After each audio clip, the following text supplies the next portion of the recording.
White diamond का plant देखिए कितना अच्छा फ्रूट आ रहा है। छोटा प्लांट है, लगभग 6 to 8 मंथ हुआ है प्लांट। इसका रिजल्ट देखिए कितना अच्छा रिजल्ट आ रहा है। हर प्लांट में, हर डाली में देखिए फ्रूट लग रहा है। छोटा छोटा पेड़ में किस तरह फ्रूट लग रहा है देखिए।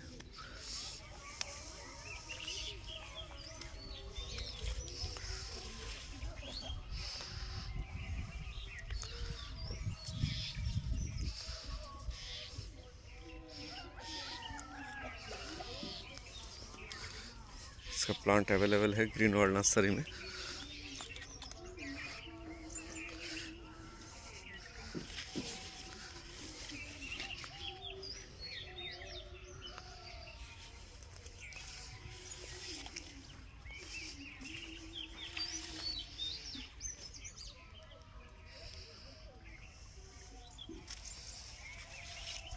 গ্রাফটিং হবে,